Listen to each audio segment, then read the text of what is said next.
Hi,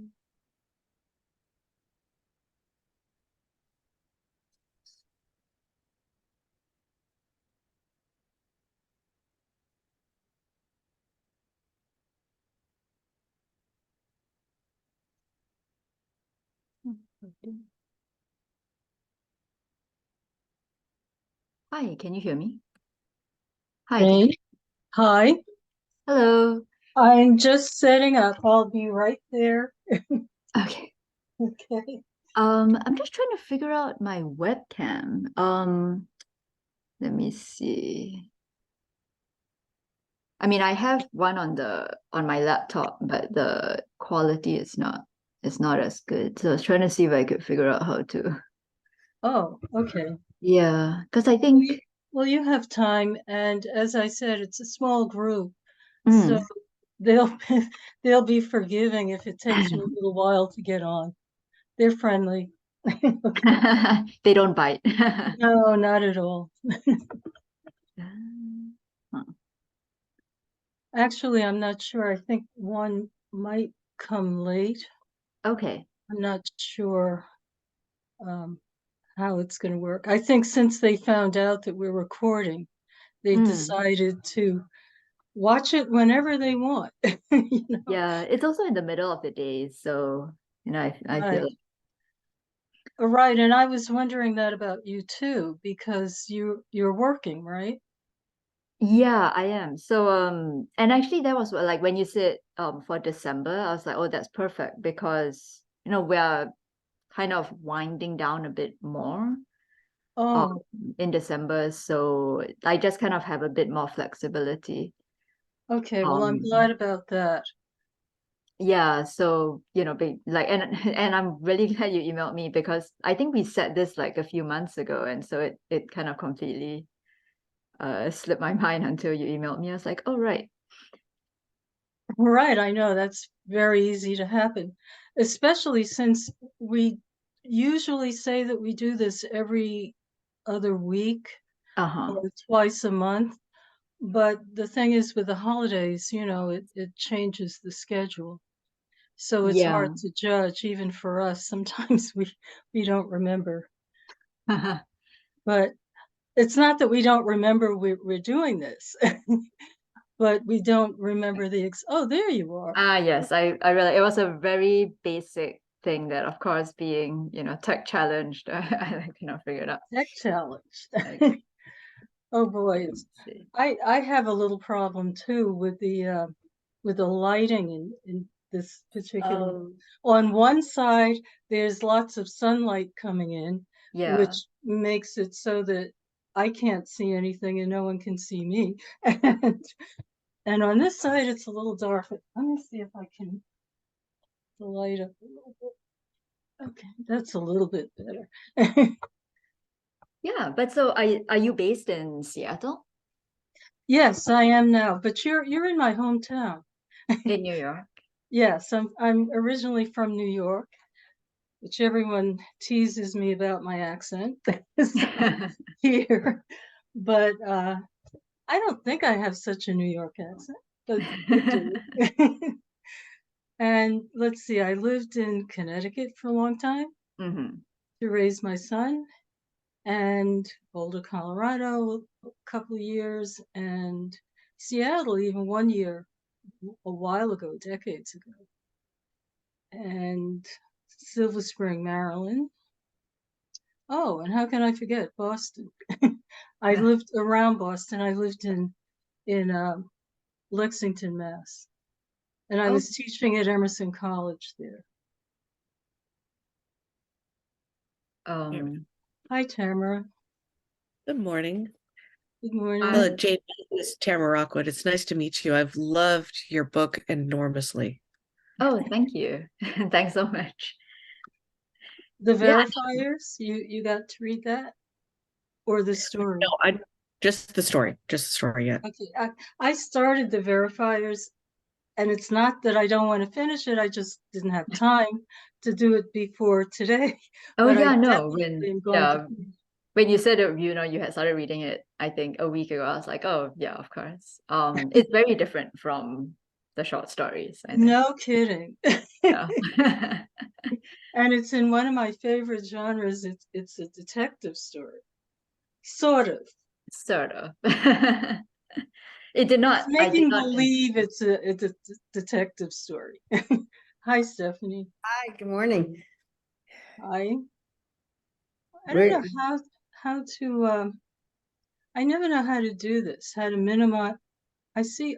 Oh, Ava. Okay. Oh, another lawyer.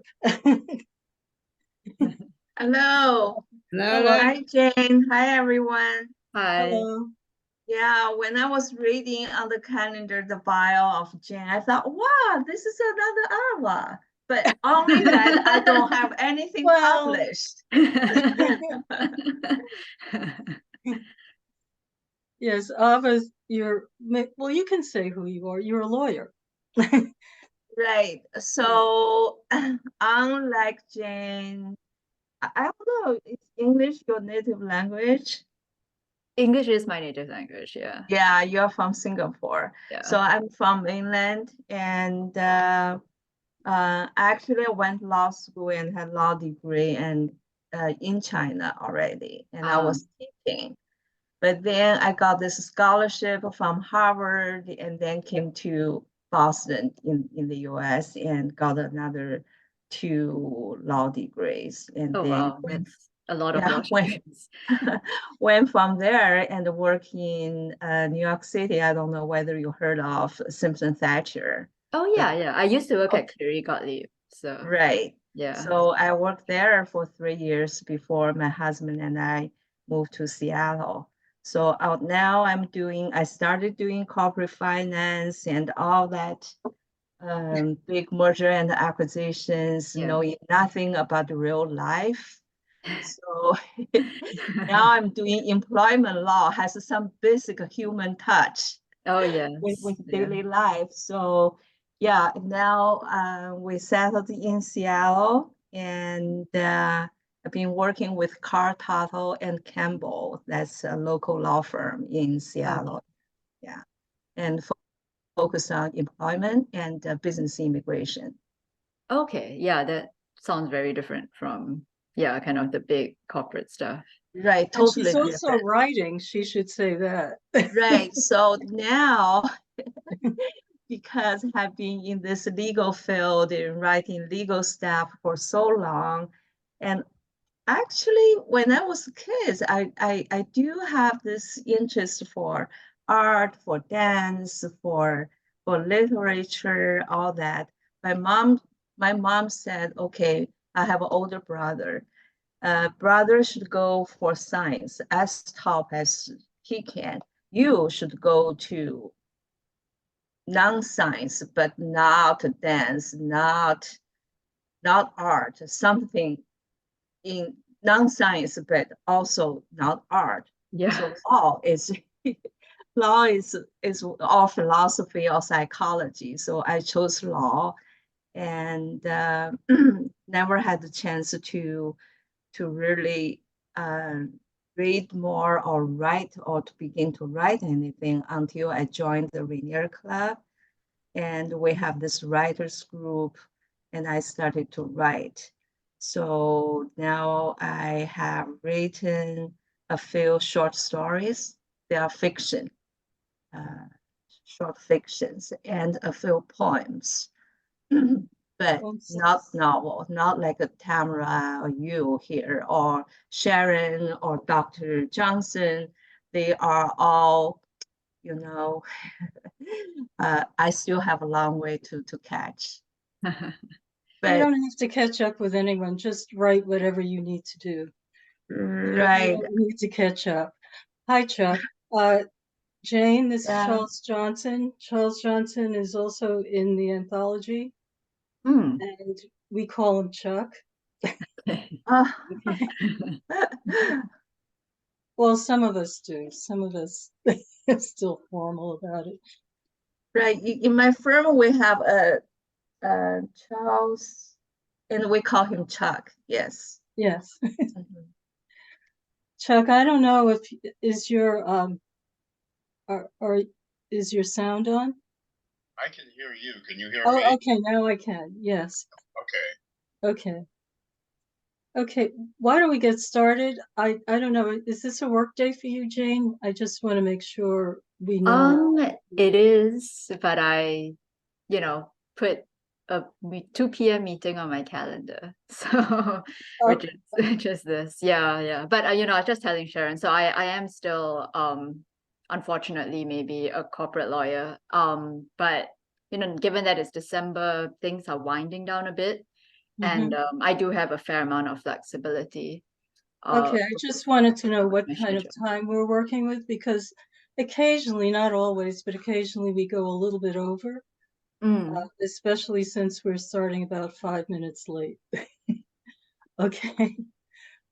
Okay, why don't we get started with this so that Jane can get back to her real life?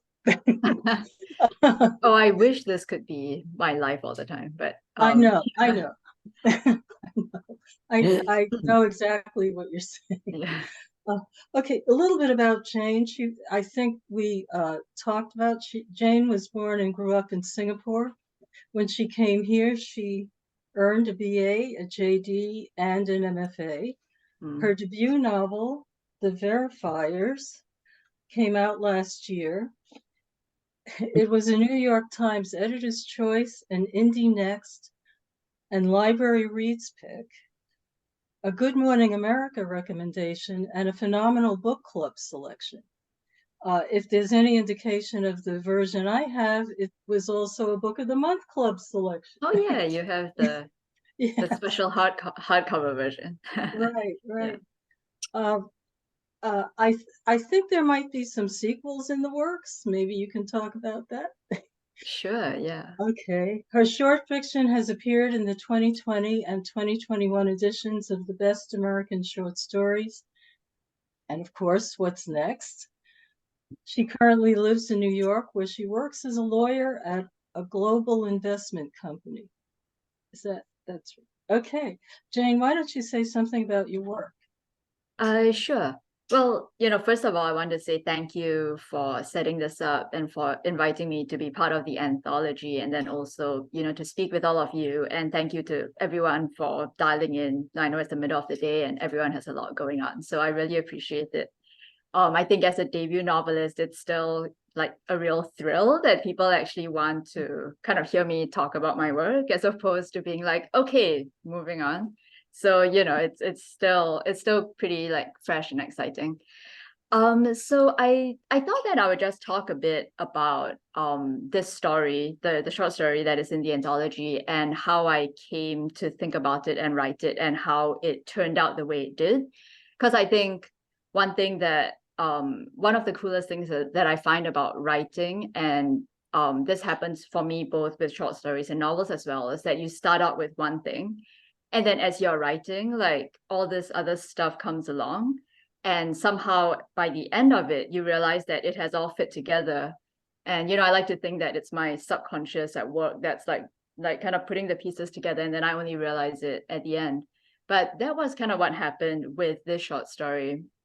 And so it's based on, a well-known Chinese folktale, and Ava, I'm sure you would have heard of it or various versions of it. The one that I was familiar with growing up in Singapore through just, it almost feels like cultural osmosis. There were all these TV shows and movies and, comic book versions of the story. But it's about these two female snake spirits, the white snake and the green snake. And they're kind of referred to as the white maiden and the green maiden because they take on human form at various points of the story.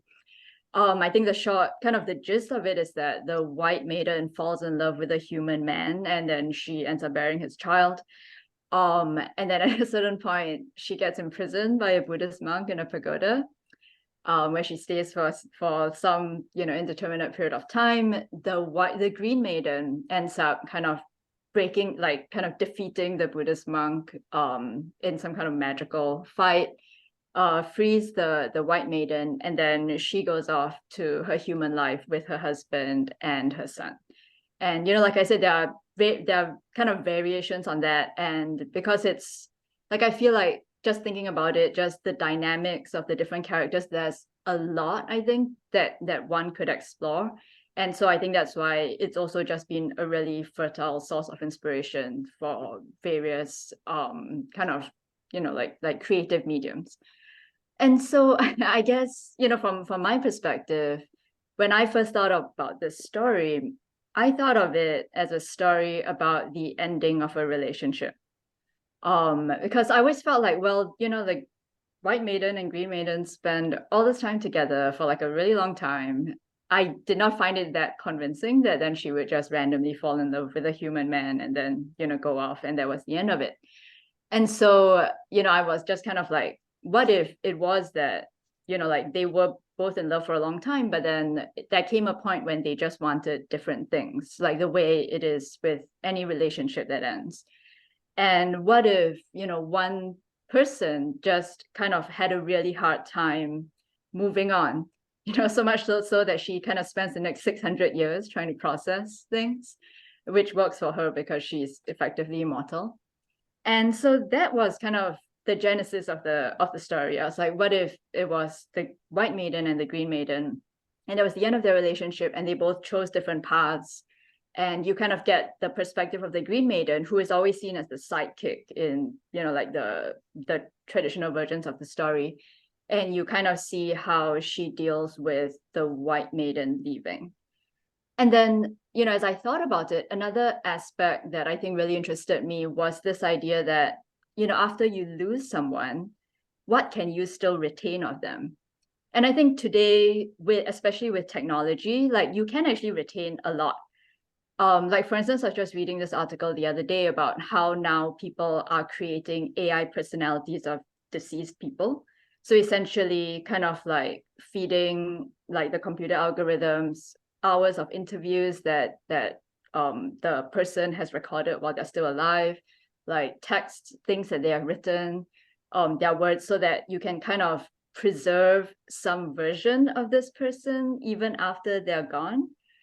And of course, even kind of taking a step back from that, we have videos, we have text messages, emails, we have photographs, we just have so much like now today, such that even when someone like leaves us, both like whether or not they pass away or it's just that they're no longer in our lives, we still have access to who they are.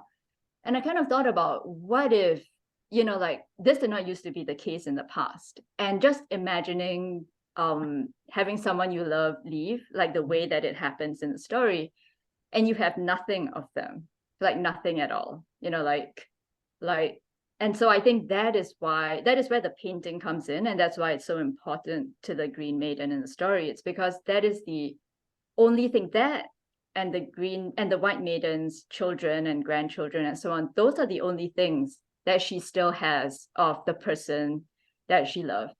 And so that kind of became, I think, the true thread of the story, which was kind of why she then spends the rest of the story trying to find and to preserve both of those things.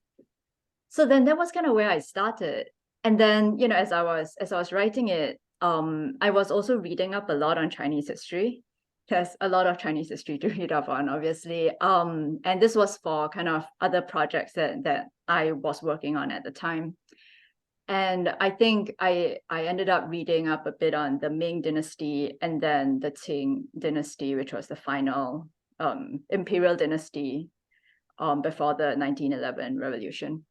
And I think one thing that struck me was just kind of the rise and fall, I guess, of, like the fate of a country, of an empire, just how grand and the Ming dynasty was in so many ways. And then, kind of moving on through the Qing dynasty, and especially during the time of the Opium Wars, which I think kind of really reveal the true weakness of the government at the time.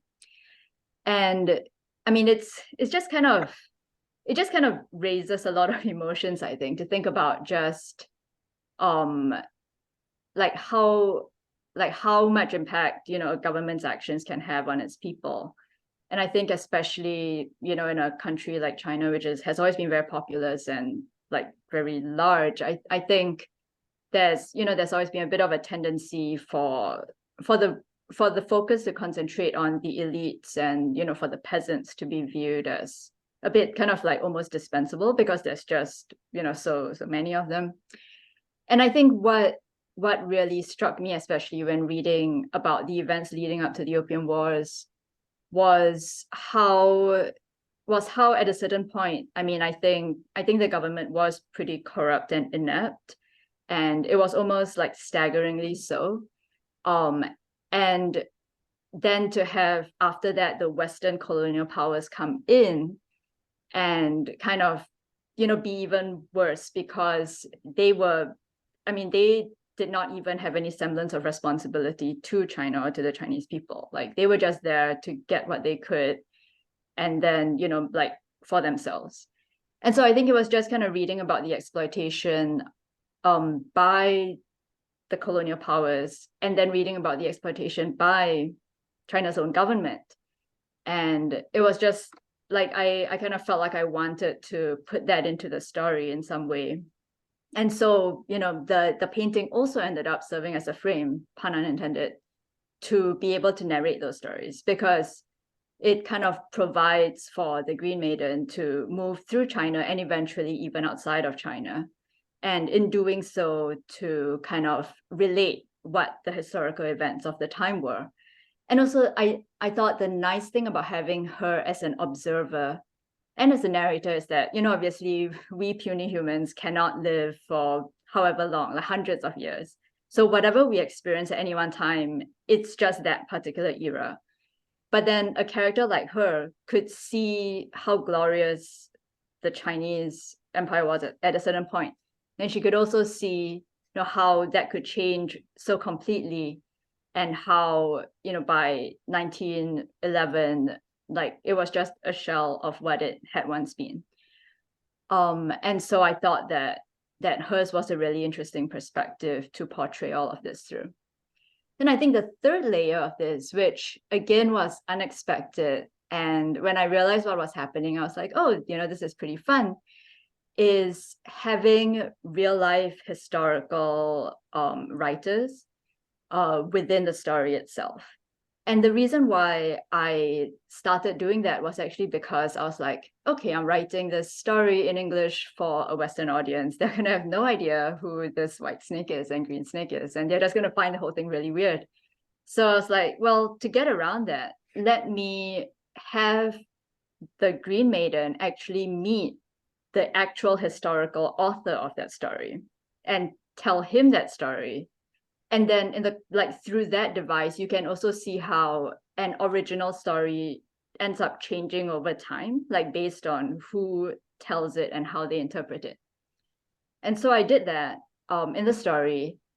And then when the painting idea came along, like at a certain point, I was just like, oh, this is kind of like, like the portrait of Oscar Wilde, because here it's kind of the opposite in that she's the one who does not age. And then I thought, oh, well, wouldn't it be cool if she could kind of give that idea to Oscar Wilde? The painting of Dorian Gray, and give the idea to Oscar Wilde, and then he could go ahead and write his version of that. And so that's where that came in as well. And then the third reference is actually to Arthur C. Clarke, who made the statement that sufficiently futuristic technology is indistinguishable from magic. And that has always been an idea that has interested me. And actually, a lot of my other work is about technology and the role that contemporary technology has in our lives and shaping our lives, and how it mediates how we live today. And I have always thought that, our iPhones and the technologies that we use are a bit like magic to most of us, because we have no idea how it works. We just tap the screen and, things happen.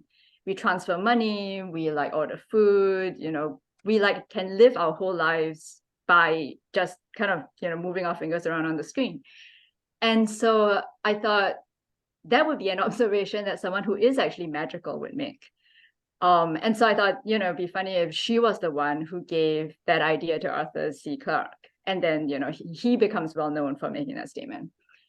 And so that was kind of how I ended up building those things into the story. But it was definitely not something that I thought about at the start. And it was kind of really really cool to me myself as I was writing it to realize that was what was happening.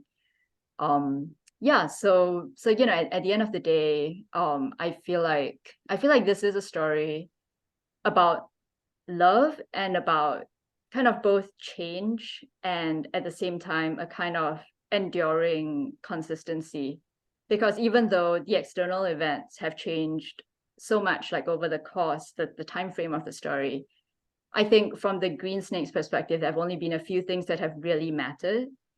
And I guess the story both starts and ends when she has just kind of lost that last part of the White Maiden, because her final descendant has passed away.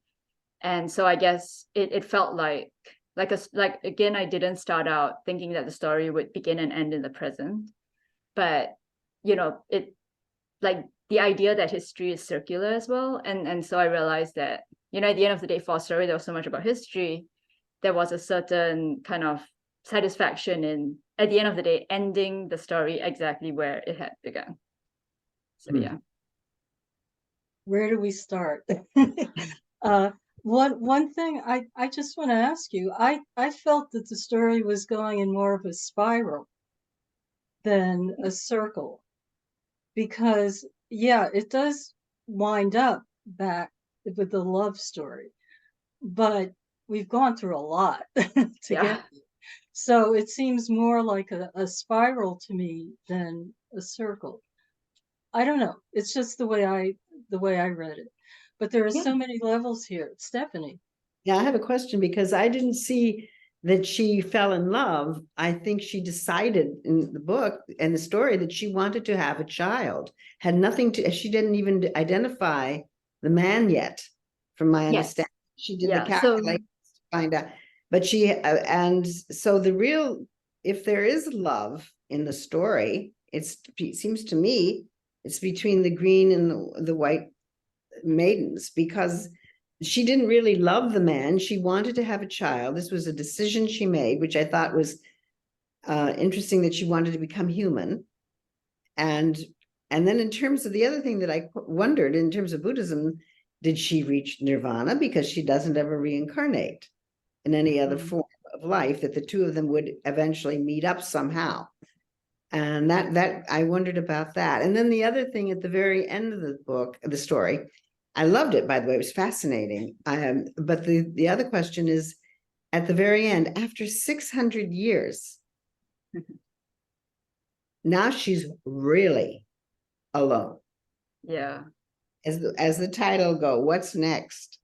Yeah. Because that was fascinating to me. And there's it's an amazing story. Thank you for writing it.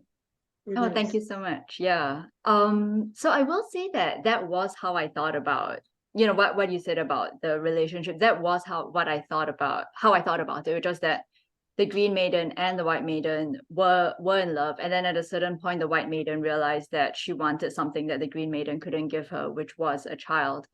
And I wanted it to be such that in order for her to have that child, she would have to become human, because that would also create like an irreparable rift between them, because like the Green Maiden thought, like, you're going to grow old and I am not, unless I also give up my immortality. And that, I think, is a really difficult choice for anyone to make. And in a way, and that's why at the end of the story, you know, like she thinks about how, if the White Maiden asked me to give up my immortality so that I could stay with her, would I do it? And she never has to decide, because the White Maiden never asks, but she realizes that by the end of the story that she did end up staying with the White Maiden, kind of for her. And you're right that, you know, at the end of the story, in some ways, I mean, then that is really scary, because what she has been living for the last however long has now come to an end, and now she has to decide, you know, like what is she going to do with her time now? Yeah. Is she really that interested in time? There were some mentions in the story that time doesn't really, she's not responding to time in the same way that a human would. Matter of fact, I don't know how she responds to time, because she's immortal. So Yeah. how is there time? Yeah. And I found that really interesting because you have a lot of references to time in this story. You mentioned the whole issue of historical time, you know, the eras of the certain dynasties. And then you also show personal time, because this woman is saying, okay, this guy is going to die in 24 years, and then I'll go on. And, you know, so you have personal time there. And then you also have time as measured by this love story, which is going on. So how are you referencing time there? I see you, Stephanie. Just Yeah. So it's funny because so the story that I wrote that was in the 2020 edition of the Best American Short Stories was actually similar-ish in that it was also a riff on another Chinese myth. My family calls me the David Attenborough of magical animals because I just basically take all of these stories about like female animal spirits and like turn them into something else. But that one too it was another immortal character, and she actually reflects on that in that at a certain point she says that for someone like her, time has come to feel like just walking through a vast landscape that changes, but after a while you realize that it starts to repeat. And and sometimes it's just flat like plains, and then sometimes it's like difficult terrain like a mountain, and you have to kind of like climb and feel your way through it. And that is kind of how I think it would feel like if you really were immortal, which is that after a while you realize that there is change on a daily level, but after a while you realize that it is the same thing, kind of over and over again. But that doesn't mean that at certain points you are more kind of engaged, and like it becomes more I guess meaningful to you, the time that you are living through. And I think how the green snake does really how she relates to time, I think is really through the people that she is connected to. And so I think that is how she personally would measure it, which is just, like each human life, and then as it ends, a new one starting. And I think that is how she herself keeps track. And then because she is invested in humans, then the external events around those humans come to matter as well. Stephanie? Yeah, I was just going to ask, it raises so many questions. The question of creating your own reality, and the question of emotional, if you want to call it spiritual connection, that she has with the white snake. And we see her scuba diving. She's having connections with lots of humans. And yet the only time that there is emotion from her is when she sees the portrait. Yeah. Yeah. And I think that was how I just imagined you would feel if you actually saw again in whatever version this person that you had just lost, irretrievably. And you knew that there was only one thing in the world that could represent this person, and then you finally are able to see it. But yeah, no, I think, and I mean, I will also say, it's obvious, but I am a hopeless romantic. I think one of the tropes that I love, which is why I'm also like, I'm a big fan of fantasy, but one of the tropes that I love is when you have a character that is incredibly powerful, but they cannot have the one thing that they want. And I feel like this is what it is. Like, she could do anything. She's immortal, like, she's clearly savvy, she's able to, but she cannot have the one thing that she wants, which is this person who she has lost and is no longer in the world. From a feminist point of view, it's also interesting because the white spirit, the white snake maiden, falls into the stereotypical idea of wanting to have a child, the biological continuation of the species, whereas the other one doesn't have that at all. But yet becomes the mother of all her heirs, or becomes the protector in a Yeah. sense of all her heirs without having anything yet of her own that she identifies with, except the deceased snake, white snake. And then at the very end, there's nothing. Yeah.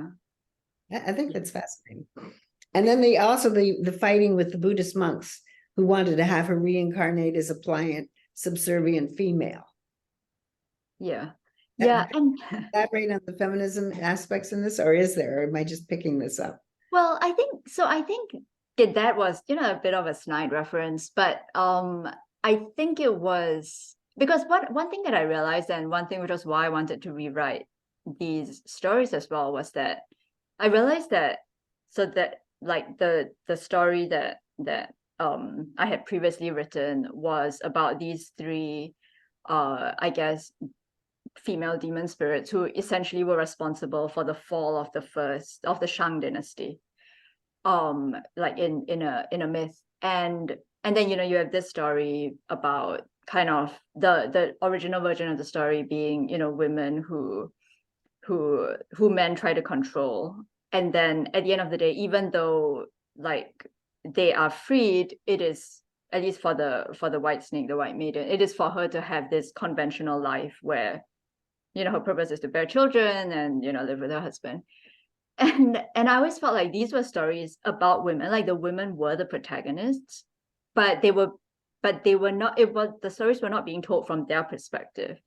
And so that was part of what I wanted to do, which was to kind of like reclaim the stories in a way and just tell them from my perspective, like to look at it from like how would the Green Maiden be thinking about all of this. And the reference to the monks was a bit of a side reference to that, like to the idea that was kind of the expected like way that you were supposed to be. But these were women who, even in the traditional versions of the stories, because they were the ones with the power, they were the ones who were out there doing things, and they were the ones who ran afoul of whatever the strictures were. That was not who these women were. And so that was just a bit of a side reference to that. Yeah. I saw it in an interview, and I wrote this quote because it jumped out at me. It was something I think you, or it's at least it's attributed to you.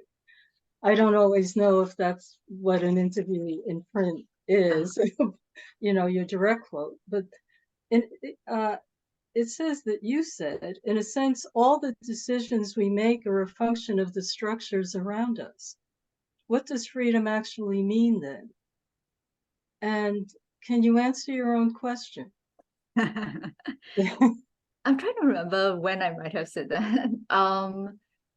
I think that might have come about because like the novel that I wrote that came out last year, it is, like I said, it's very different from my short stories. There's no magic in there. There are no spirits, animal or otherwise. But I think part of what that novel looks at is how technology shapes the choices that we make. And like a concrete example is kind of, if you look at Amazon, it's like after they have built up enough of a sense of who you are as a consumer, they start recommending things to you. And the thing is, because you cannot ever see like the full range of the options, what ends up happening is that you basically see the recommended options that they provide. But then once they start doing that, you're already kind of limiting what you as a consumer see in the first place. And so if you take that, to its logical conclusion, they basically end up predetermining for you what you decide by already, like pre-selecting for you what they think you would want. And so I think that quote was kind of saying that in some ways, that happens all the time. Like any of the choices that we make today, it's not like we have kind of 100% like visibility into what all our options are. They've already been pre-selected for us based on the structures within which we live. And so if you take that to a logical conclusion, then, you know, what does it mean to really have ownership and to feel like when you make a choice, you are really making a fully informed choice, and not a choice based on what all of these forces have already decided, you know, like to whittle down to a selection that you then choose from. And I think, I mean, we do live a lot of our lives that way simply because it's convenient and efficient. And oftentimes maybe it does lead to better outcomes because you don't spend 5 hours trying to decide, you know, what kind of cereal should you eat. But then I think in my novel, and I think maybe in some of my interviews, I think the question is just, there is also a trade-off to that. I mean, there's a trade-off to kind of providing all of your information to the tech companies such that they can then kind of essentially figure out who they think you are, and then feed you choices that they have decided you would like. And so I think that was just kind of probably a topic that came up in a few interviews. Okay, but you know, I guess that particular quote jumped out at me because I see it relating to the story too. What option did the white maiden have? You see, because she's going back to, her option is either to be a spirit or to be a human, and she wants to be she can only be a human because she wants to have a child. The other maiden says, well, you don't have to get married, but she still has to be human to have a child, right? No matter if she's married or not. So that particular structure is still there for her. Yeah. Even though she seems to have some sort of personal agency, I suppose, in choosing spirit human, but both of them have their own structures. Yeah. And I guess maybe that's kind of reflective of how, in some ways, like all the choices we make kind of require some kind of, I guess, decision point, and not all decisions are reversible. So it's like by deciding to go ahead and have that child, she becomes human, and then she gives up another potential life that she would have had, that for her, she felt like what was worth it. And I guess for the Green Maiden, in some way, she didn't have to make that choice, but then the choice was made for her because then the White Maiden passed away. And then how she then spent her time was just kind of coming to terms with what that meant to lose someone who she really loved. Tamarah? This is a great time to ask this question. So with folk tales, I am focusing with my writing just on Northern European folk tales because that's where my family's from. And the folk tales, well, they have such a similar structure of the resolution, or I'm sorry, the conflict will always be resolved through kindness and courage and intelligence. And so with this story, it feels to me, and I read this, I knew when I started this that I'm just like, I already know that I don't know what's going on because I don't know the original story. So I came into like, I'm just gonna be a blank slate. But the audience, it's like, I am not the audience. And so for you, would it be the younger generations, or would it be women, or would it be who's the audience that you thought of when you were writing this? Yeah, you know, it's really interesting because I have actually been surprised by the range of people who have responded to this story. I mean, so I actually feel like my audience would have been anyone who has really loved someone and to have lost them in some way.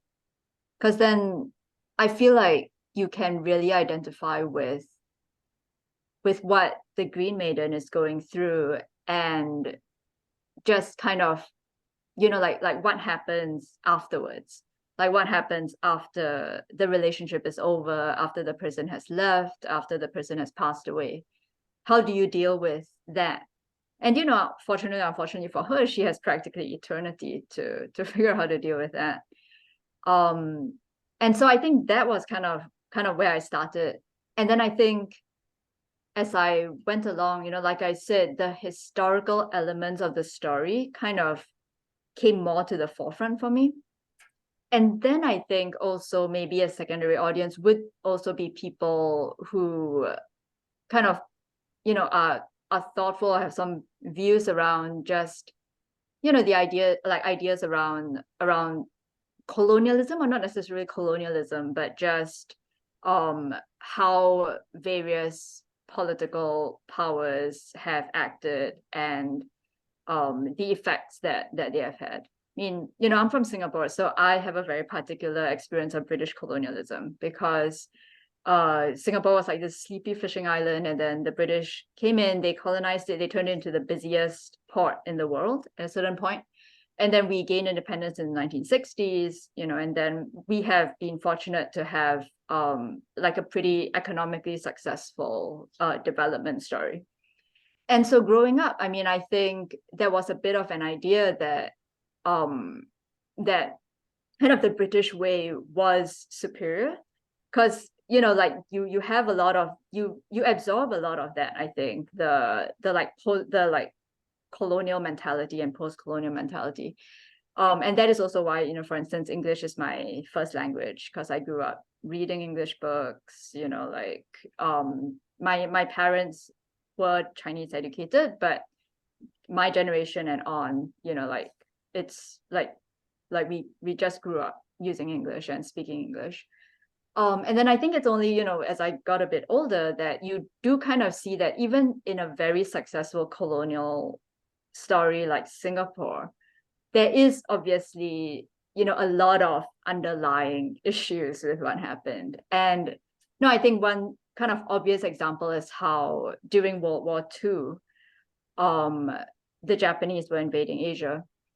And at the time, the British, like they held, like Malaysia was also a colony, Singapore was a colony. I think there may have been others. My high school history is, you know, very sketchy right now. But basically it came, like the Japanese were invading, they came down to Singapore, and the British were like, well, we can't do anything, so they just left. And then Singapore was under Japanese occupation for the next, like, I think 2.5 years, and it was terrible. I mean, you know, it was really terrible. And so I think it's just things like that, you know, when we studied it in school, you don't really think about what that means. But like now as an adult looking back, you're like, yeah, they did all of these good things. They built roads, they brought in infrastructure, there was city planning, like, you know, we had a bustling economy. But then they also just abandoned us, like when, you know, when they realized that they were not going to be able to fight the Japanese. And so I think, you know, part of the story is there is an anger there, I think, and it's an anger at government and at kind of the power that systems can have on just kind of like the people of a country, and how it's not necessarily limited, you know, like I said, it wasn't just the colonial power or the Western powers that were acting badly. I mean, the government itself at the time was really corrupt. But then I think there is also that aspect of it. So I would say there's that secondary audience. I mean, people who are aware of, or like, you know, interested or thoughtful about these types of power structures and developments as well. Well, just to put in something personal, Chuck and I visited the university in Singapore for a couple of days and worked with a few classes. And some of what you're saying is coming through to me. The way they studied literature and English. Yeah. And we visited classes that happened to have an American-born professor. So we saw some of, I mean, a few glimpses of what you're saying. So that was pretty, that's pretty interesting. I was impressed by all the good things that you're saying. Yeah. You know, the way it's built up, the way it's, you know, flourishing and all that. but I did feel like, okay, these people are studying American literature. And what does that mean? Yeah. But anyway, that's a different story, but it's related to what you're saying. I'll tell you, one of the reasons for my choosing this for the anthology was simply because I really love the way you incorporated the history, the myth, and all that in a contemporary story. And the question for me is, what's next? Then what happens after this last person dies off, this last human in this line dies off? And that was my reason for choosing it. Plus, it's beautifully written. I mean, Oh, thank you. that's really goes without saying. Okay, a couple of things. Can you just, I mean, I looked these up when I first chose the story, but for other people, can you just say, do you know what the colors mean? Because obviously they mean a lot, and Oh that's basic gosh. to the story. I'm embarrassed to say that I don't actually. I That's a feel great like, question, Sharyn. yeah. I mean, that's the title, and it's part of the story. Yeah. It's It's- weird because It's ironic because in a way, white symbolizes universally purity. yeah. And perhaps green is more the life force of the earth color. And it's reversed because the white maid becomes the one that becomes the human, the earth concept. I thought Yeah. that's fascinating, very fascinaning. That is a good question. I never thought about that. I mean, I guess in the Chinese story, it's like her name is like Bai Su Zhen, right? And then the green snake is like Xiao Qing, which is little green. But I never thought about what the colors might mean. Well, Yeah. one of the things that I found, and I put this in my notes today, was that yes, white does represent purity, but it can also be the color that you wear at funerals. And it occurred to me that, or death, and it occurred to me that this person, this entity who chooses to become human is the one who dies. Yeah. And the one who is the narrator, the green one, is the one who is constantly rejuvenated. She's constantly alive. That's just my take on it. And I know nothing, it's not my culture, but this is what I found out in looking it up. Does this make any sense to the rest of you? Okay. Yes. Okay. Yeah, that's what actually I thought was with the white would absolutely represent death, so that would make sense, and then green would be life. So Yeah. that it just seemed like the balance between the two. Ah, that's interesting. One thing I do have to say, which I have actually been really gratified and appreciative of, is how this story has resonated like with an English language kind of Western audience. When I first started writing these stories, I didn't think anyone would be interested in them because they like without knowing the underlying myth and just being aware of what story I was trying to tell based on what the underlying story was. Like it just felt like people wouldn't they wouldn't get it or they wouldn't be interested. But it's actually been great that I do feel like people have reached out, and it's actually it's the fact that somehow even though there isn't a deep understanding of what the original story is, that people are still able to enjoy and identify with the story is really heartening. That's interesting. I don't quite know how to frame this question, but it has to do with writing that comes from a particular culture, any culture. Yours, you're writing about just happens to be Chinese in this story, or Asian in that part of Asia. But I'm just wondering, when you write a story like this, and I think you mentioned this as an issue, the whole issue of putting you in a box. And I'm just wondering how that works, because in this one, it doesn't matter. I mean, if we're just reading this as Americans, we don't know the background to the myth or the story, and we're just reading it as a love story. It's a love story. Or if we're just reading it as history, then okay, this is interesting. I enjoy reading history from other parts of the world. I always have. So this is what it is for someone who's outside of it.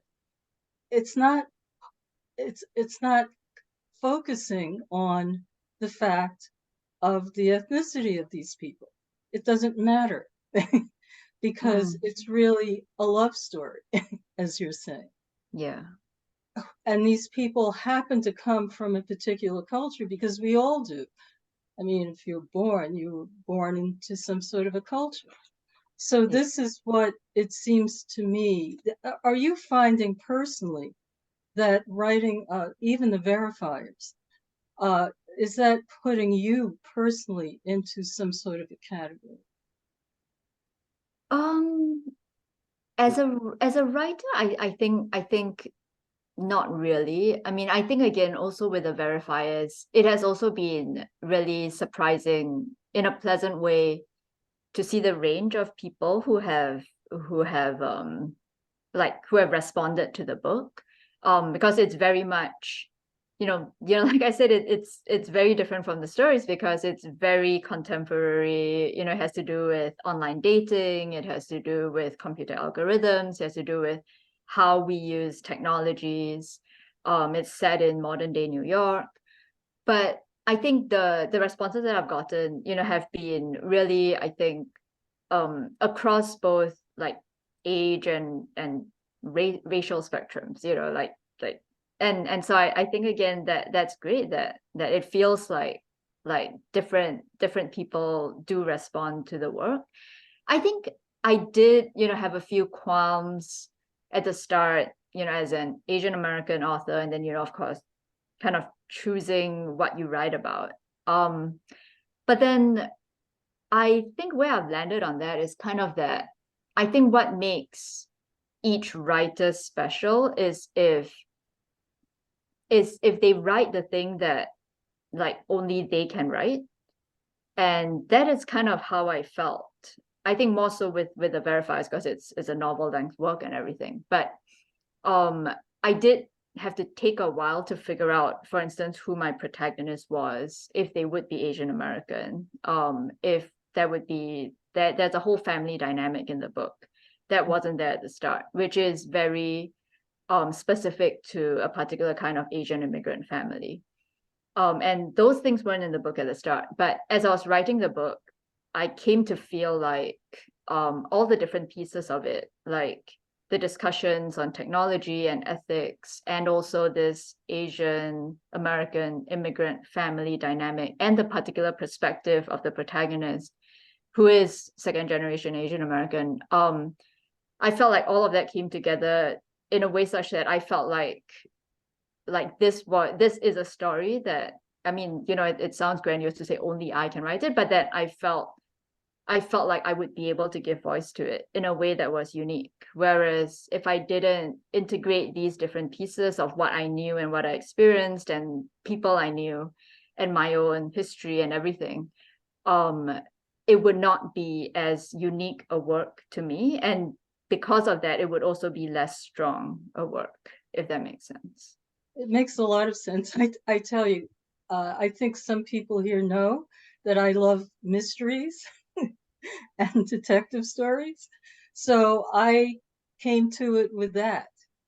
And the details that you just mentioned are just wonderful. They add to it. But my interest in it is that I just like mysteries. I like detective stories. And this is an interesting take. The verifiers is an interesting take on it. I like the fact that you are writing sequels. Is that right? Oh yeah. Yeah. So I was very fortunate, or rather I should say I have a very good agent, but she was able to sell the next 2 books in the series to my publisher. So yeah, so I'm working on book 2 right now. You know, getting like tied up in all kinds of knots as per usual. And then yeah, so hopefully that will come out December 2024, and then immediately start working on the next one. It's been quite a just like I think the whole, I mean, you know, like I said, I'm a debut novelist, and so this whole publishing thing is still very new to me, but it's been really interesting how like I feel like I spent so long writing that this the first book, The Verifiers, I mean, I think probably like 5 years in all. And you know, like I wrote so many versions of it and I never knew whether or not it would actually go anywhere. And then after that, it was a bit of the opposite experience where I didn't actually have any of it written, but then I was able to sell it, and then now I have to write it. And I'm not sure which path is better, to be honest. But yeah, but you know, I feel very fortunate and very grateful to have that opportunity. Sounds like you're feeling the pressure. A bit. Constantly behind on deadlines is why. Tamarah, were you going to say something? No, I'm just Oh.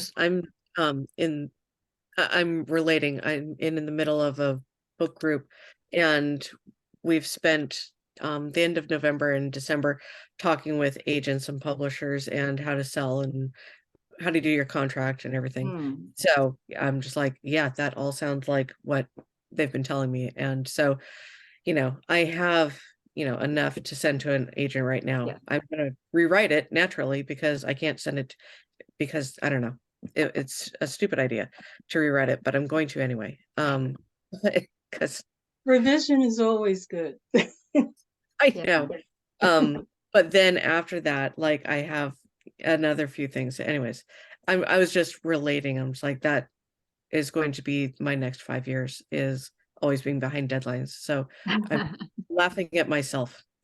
Yeah, no, good luck with that. I mean, I feel like that part about finding an agent. I mean, for me personally, I think when I found my agent, like that felt really special, because I think up until that point, you don't know if, you know, you're just spinning around in circles, and you know, you spend so much time and effort writing, and then it might just never go anywhere. But then I think finding my agent who just really believed in me, you know, it kind of felt like a door opening a bit. You're like, oh yes, I can see through that door, you know, like kind of possibility. And yeah, and I feel like, you know, all writers do end up landing with an agent who just really sees like the potential for their work and really believes in their work, and that's kind of one of the most important steps, I think. I agree. I hope so. Another question that I had, and I okay, you're dealing with art and this portrait. I'm going back to the story. Yeah. The art and the portrait. Yeah. That deals with that portrays a moment in time that the Green Maiden says that was just an everyday kind of thing, like no big deal. We just went to have our portraits done. So it's dealing with that moment in time. And then I was curious because you start out with a filmmaker who's the end of the line. And that film it's a moving thing because it's video, but it's also dealing with a moment in time, or a couple of moments in time. So I'm just wondering what art might have to do with this. I mean, apart from, you know, the story, the love story, but just in general, you have art beginning and ending the story of this line of the family. That's So true. you, Yeah. you know, and I'm just, because what you're doing there is art. You know, it just captures that moment. It's just a representation of that moment. It's not the real thing, so to speak.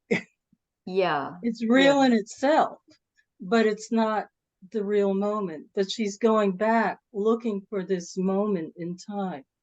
that really doesn't represent everything that she knows this family has experienced throughout these centuries. And then to tie in with the other man, that finds the Yeah. woman that he had wanted, Mhm. who is now a widow, she had been moved somewhere else, and he never connects with her. He chooses love instead Mhm. of actually having, this woman was the woman he wanted to save or rescue, and he loved her, and he never met anyone else. And then he sees that she's, quote, available now, but he doesn't identify himself, and he just steps back because is it he loves the idea of love or art of that's true. And I think that is, art is an ideal in some ways. And similarly, it's like when she sees that painting, it just captures that moment when they were happy. And without everything else, like what happens after and how the relationship ends, and then but it's just kind of there. And it is true because I mean, that's what like I feel like with great art, right? It's like kind of even centuries later, we can still appreciate it because it's just like a thing in and of itself, and you can like look at the beauty of it.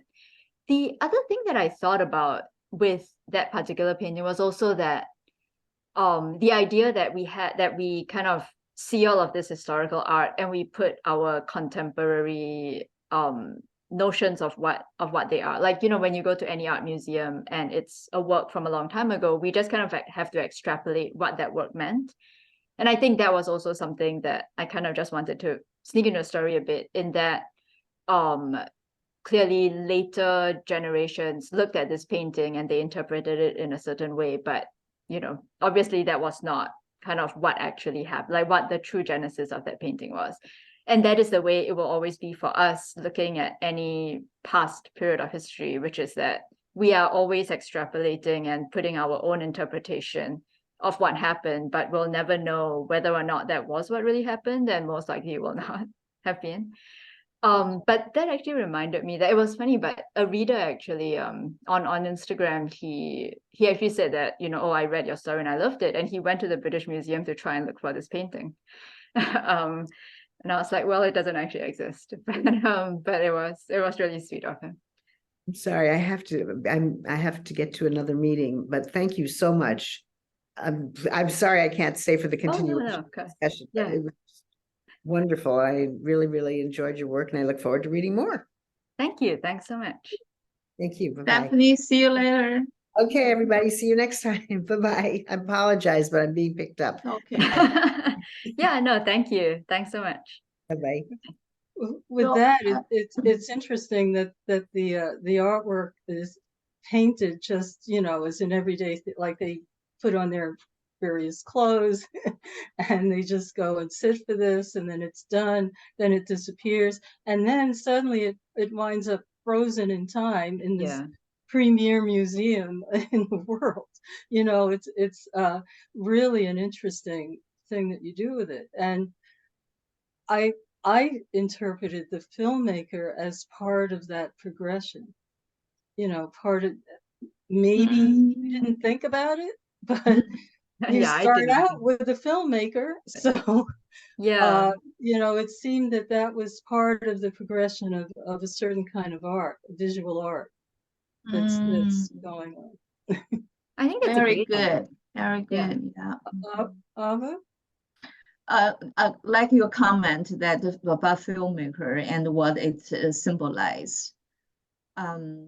So about that painting, how did you imagine it, or you kind of integrate what you see? And tell us about that painting. So I looked at a few paintings from like that time period, the Ming Dynasty time period. And also like I'm kind of familiar with like that style of painting. And so, I just thought about, like, in my mind, like I imagine it, like there's no actual painting like that. But I kind of looked at historical paintings of that type to get a sense for myself of what I thought that painting would look like. Yeah. Chuck, did you want to say something? Well, just thank you for a beautifully written story that has many layers to it. Yeah, thanks so much. Yeah, half of those layers were a surprise to me as well as I was writing that. So, And the green snake and the red one, did red die eventually? They left, the green and the red are separated, but did red die the white also? snake, as in the original story, you mean? Yes, in the original. In the original, they don't. Well, I guess she's human, so theoretically she would die. But in the original story, like they both survive, like by the end of the story. So like no one dies. Yeah. Does anyone else want to bring up something, ask a question, or make a comment? No, And that's just such a lovely. I think that folktales are so important to recreate and to revisit because they do bring so much of the culture and so much of who we are. And that can be so easily forgotten as saying, well, that happened before, and so it's not relevant now. But I mean, the entire purpose of folktales is that they are relevant to the human experience. And so it was relevant to me, even though I didn't know the original folktale. It was relevant to so many of the audience. And so 5 stars. It's just it was very beautifully written, and I really, the craft of it was just delightful. Thank you so much. Yeah, thanks. I'm really glad that you enjoyed the story. Yeah, the last comment is there's a new movie come out. It's a Japanese movie. I don't know, Jane, have you seen it in New York? But it come to Seattle. Godzilla -1. Oh, I heard of it. I haven't seen it. Okay, so you in your story you integrate snakes and then incarnated into immortality, mortality. And this story, they create this Godzilla is also a supernatural animal. But perhaps between the two, I like yours better because yours is about love story and it's a snake. Here versus Godzilla is an ugly animal attacking is a capitalistic and -1 is really going down below the 0.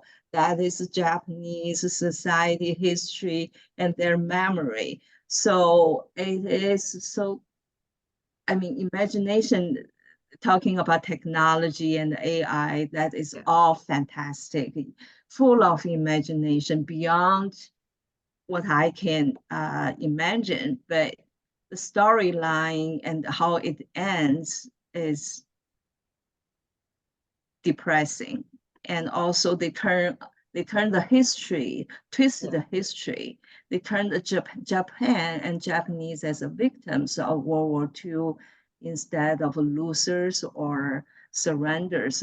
Anyway, there's a twist in that is not it's doesn't respect, it's not respectful to the history. Interesting. Then I mean, yeah, that sounds like a really interesting movie on a number of levels. Yeah. Right. Yeah. Anyway, not that irrelevant to this discussion, but sorry, I just brought it up. It's not. Jane was talking about history and also the myth. I wasn't aware of that having to do with Godzilla. So it's interesting to me to hear that. Oh, thank you. Any other comments? No. Okay. Jane, thanks. I don't know what to say. I mean, your story has so many levels and so many interesting points to get in there. We didn't even really talk a lot about the technology aspect of it. So, I mean, there's just so much in there that anything you would like to end with? I mean, not really beyond, again, yeah, thank you for the opportunity and the conversation. I think I mean, these short stories are very dear to my heart, and it's always really great to have a chance to talk about them. Like, I've talked a fair bunch about my novel and everything, but not so much, hardly at all with the short stories. And it's really nice to just have a bit of time to like discuss the story and to hear from people who have read them and people's thoughts and ideas and everything. So yeah, so thank you for this. Okay, and thank you for the story. Right. Truly. Love the session. Thank you. Yes. Thank you all. Thank you. Yes. Thank you so Jane, I'll much. talk to you later. Bye. Bye Hope bye. everyone has a good day. Thank you. Bye. A good new year. Good New Year. Yes. Bye bye.